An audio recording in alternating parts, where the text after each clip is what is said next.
वज़ीर civil aviation गुलाम server Khan के एक दावे ने दुनिया भर में पाकिस्तानी पायलट्स को मुतनाज़े बना दिया है। उस बयान की वजह से पाकिस्तान की कौमी एयरलाइन PIA के लिए एक बुरी खबर सामने आई है जो आलमी सतह पर शर्मिंदगी का बाइस बन रही है। PIA के लिए मसाइल पहले से थे, यूरोप में भी हो रहे थे और अब वो बढ़ गए हैं। PIA का अब कोई भी जहाज 6 माह तक किसी भी यूरोपीय मुल्क का सफ़र नहीं कर सकता, उस पर पाबंदी आयद कर दी गई है। ये फैसला यूरोपीय एविएशन सेफ्टी एजेंसी की तरफ से सामने आया है। पाकिस्तानी एयरलाइंस के लिए ये एक बहुत बड़ा धचका है क्योंकि जो खत यूरोपियन एविएशन एजेंसी ने PIA और पाकिस्तान की सिविल एविएशन को लिखा है उसमें बाकायदा गुलाम सरवर खान के बयान का जिक्र किया गया है। अहम बात यह है कि गुज़िश्ता कई सालों से यूरोपीय एविएशन एजेंसी पाकिस्तानी एयरलाइंस के स्टैंडर्ड और टेक्निकल मामलात का जायजा ले रही थी और इस एजेंसी ने अपने खदशात से मुताल्लिक PIA को बता दिया था। 2019 में इस हवाले से PIA हुकाम से 2 मुलाकातें की गई और PIA को 6 फाइंडिंग्स दी गई जिस पर उन्हें अमल करना था। उनमें से 5 फाइंडिंग्स पर PIA ने अमल किया, लेकिन एक फाइंडिंग जो सेफ्टी मैनेजमेंट से मुताल्लिक थी उसमें तौसी के बावजूद अमल नहीं किया गया।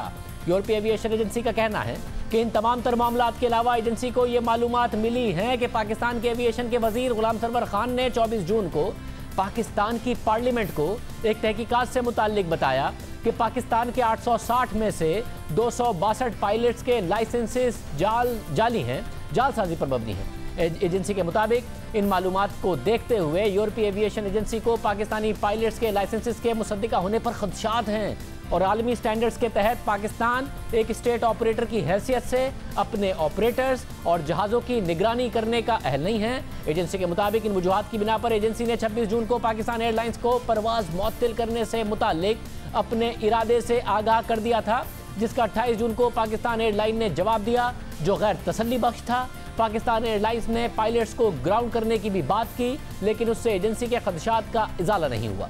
एजेंसी को लगता है कि बहुत बड़ी तादाद में पाकिस्तानी पायलट्स के लाइसेंसेस दुरुस्त नहीं हैं और एजेंसी का एतमाद ख़त्म हो चुका है, इसलिए पाकिस्तान एयरलाइन की परवाज़ों को 6 महीने तक के लिए मुअत्तल किया जाता है और इस दौरान अगर एजेंसी को मुतमईन किया गया कि तसल्ली बख्श इक़दाम किए गए हैं तो फैसले पर नज़रसानी हो सकती है।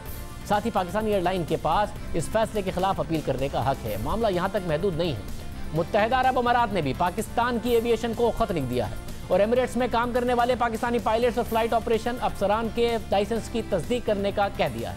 सिर्फ यही नहीं, इससे पहले गुज़िश्ता रोज़ वियतनाम ने भी 12 पाकिस्तानी पायलट्स को ग्राउंड कर दिया था और मामला जाली लाइसेंसेस का था जो शुरू हुआ वज़ीर एविएशन गुलाम सरवर खान के एक दावे से। पहले उन्होंने पार्लियामेंट में कह दिया कि लाइसेंस जाली हैं, फिर कहा कि मुश्तबा हैं, फिर बताया कि अभी इनकी हेयरिंग होनी है। 2 उन्होंने पार्लियामेंट में तकारीर कर दी, 2 इसके अलावा उन्होंने प्रेस कॉन्फ्रेंस कर दी। जाहिर है अगर लाइसेंस जाली हैं तो तहकीकात होनी चाहिए, कार्रवाई होनी चाहिए और हतमी फाइंडिंग्स के बाद लोगों के नाम आने चाहिए, मगर बजाय इसके कि हतमी कोई कार्रवाई होती, ये जो इल्ज़ाम लगता है तहरीक इंसाफ पर कि मीडिया ऑब्सेशन है, बार बार मीडिया पर आकर बात कर दी जाती है, यही वज़ीर एविएशन ने किया। पहले पार्लियामेंट में तकरीर करके कह दिया कि 30% पायलट्स के लाइसेंस जाली हैं, दुनिया भर में हेडलाइंस लग गई, फिर कहा मुश्तबा हैं और उसके अगले दिन PIA के चीफ ने बाकायदा तौर पर ख़त लिखा कि हमें तो बता दें उनके नाम क्या है। मीडिया पर बात कर दी गई, उन्हें नाम नहीं बताए गए। उससे अगले दिन एक और ख़त लिखा कि अभी तक आपने नाम नहीं बताए। फिर एक और प्रेस कॉन्फ्रेंस की और कहा कि नाम जो है वो वेबसाइट पर जारी कर रहा है। हमने उसी रात को PIA के तर्जुमान को बुलाया तो उन्होंने कहा अभी तक हमारे पास नाम नहीं। ये 25 तारीख को ख़त लिखा है, 24 तारीख को उन्होंने तकरीर की और ख़त में कह रहे हैं कि जी हमें लिस्ट दे दें। तो आप लोगों को कब मिली है लिस्ट? मिल गई है अब लिस्ट? अब उन्होंने कहा कि हमने एयर ब्लू और दूसरी एयरलाइंस को और PIA को दे दी है लिस्ट। अभी उनके मिनिस्टर साहब ने कहा है कि वहाँ से इशू हो गई है सिविल एविएशन से। हमें अभी तक सरकारी तौर पे वो रिसीव नहीं हुई, लेकिन आई एम प्रीटी श्योर कि अगर उन्हें भेज दिए तो अगली चंद मिनटों या चंद आधे पौने घंटे के अंदर होपफुली हमें एटलीस्ट उसका फैक्स या ईमेल उसकी रिसीव हो जानी चाहिए। PIA को नहीं बताया, 2 तकारीर कर दी, 2 प्रेस कॉन्फ्रेंस कर दी। आज वजीर आजम ने भी गुलाम सरवर खान का दिफा किया। या भी PIA की जी रिपोर्ट दबा दें। सोचे, मैं कहते PIA की रिपोर्ट दबा दो, यानी आप अगर फेक नहीं ये पब्लिश करते हैं कि ये लोगों के फेक लाइसेंसेस हैं, यानी लोगों की जानो खतरे में। अगर कोई आपको पता हो रिपोर्ट में कि फेक लाइसेंस है और आप ना करें, कोई क्रैश हो जाए तो खून तो मेरे हाथों पे है, हम सारी कौम के ऊपर है। रिपोर्ट दबानी नहीं थी, कार्रवाई करनी थी, मगर बजाय इसके कि मीडिया पर इतनी बड़ी बड़ी हेडलाइंस लगाई जाती हैं और सारे पायलट्स अब मुश्तबा हो गए हैं और उनको ग्राउंड किया जा रहा है। ताहिर इमरान मियाँ इस वक्त हमारे साथ मौजूद हैं, आप तहकीकाती सहाफ़ी हैं। ताहिर इमरान मियाँ, बहुत शुक्रिया। सर, ये एग्जैक्टली क्या मामला हुआ है यूरोप की तरफ से और इसमें कितना किरदार है इन हालिया बयानात का, और ये मामला पहले से क्या चल रहा था? देखिए, इमरान खान साहब ने बहुत अच्छा किया कि इस चीज़ को ऑन किया, क्योंकि वफाकी वजीर बराए हवाबाजी ने पार्लियामेंट के अंदर जो तकरीर की है उसका गो हेड बराह रास्त इमरान खान साहब ने उसको दिया था।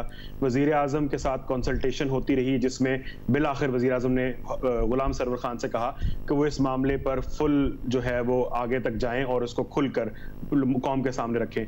तो इसमें जो अगर इल्ज़ाम लगता है, जो सारे आप बात कर रहे हैं, उसके अंदर इल्ज़ाम जो है वो इमरान खान साहब पर भी, सवाल उन पर भी लगता है कि क्या उन्होंने कॉन्सिक्वेंसेस को देखा या नहीं देखा। जहाँ तक यूरोप की बात कर रहे हैं, यूरोप की रिपोर्ट के ऊपर जो सारी बात हो रही है वो मेरे नज़दीक एक लेवल तक आदी है।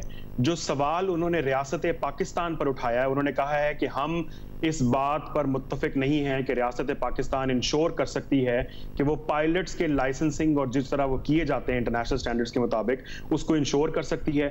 दूसरे नंबर पे उन्होंने सवाल उठाया कि रियासत पाकिस्तान जो ऑपरेटर है PIA जिसकी, उसके ऊपर हम एतमाद कर सकते हैं कि वो सेफ्टी के स्टैंडर्ड्स को और एयरलाइन और ऑपरेटर्स को इंश्योर कर सकती है।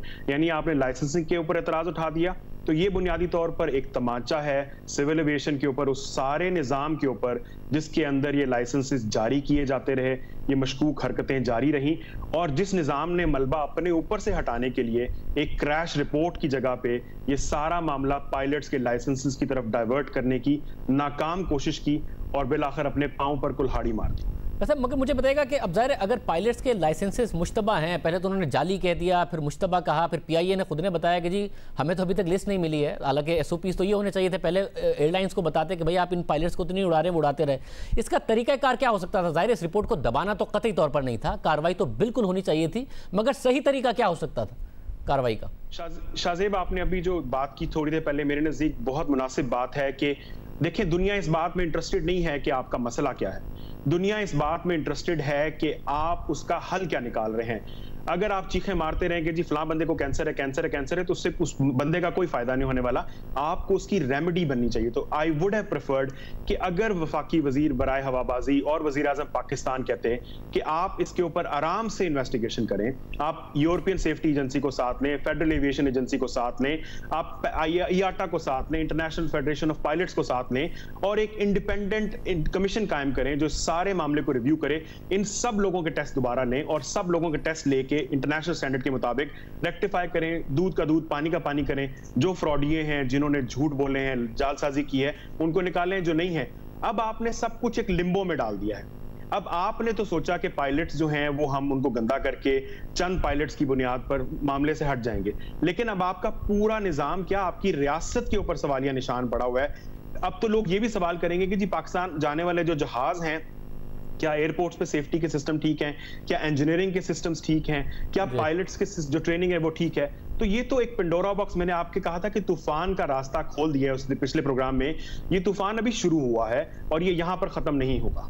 बहुत शुक्रिया। उम्मीद करते हैं कि इस मामले को हुकूमत सही तरीके से हैंडल कर ले, क्योंकि हुकूमत पर बार बार यही तनकीद हो रही है। शुगर कमीशन का क्रेडिट ले लेते हैं, कार्रवाई कोई नहीं होती, चीनी 85 रुपये की है। पावर कमीशन की रिपोर्ट का क्रेडिट ले लेते हैं, कार्रवाई कोई नहीं होती। इसी तरीके से इस मामले में भी अब सब कुछ नज़र आ रहा है।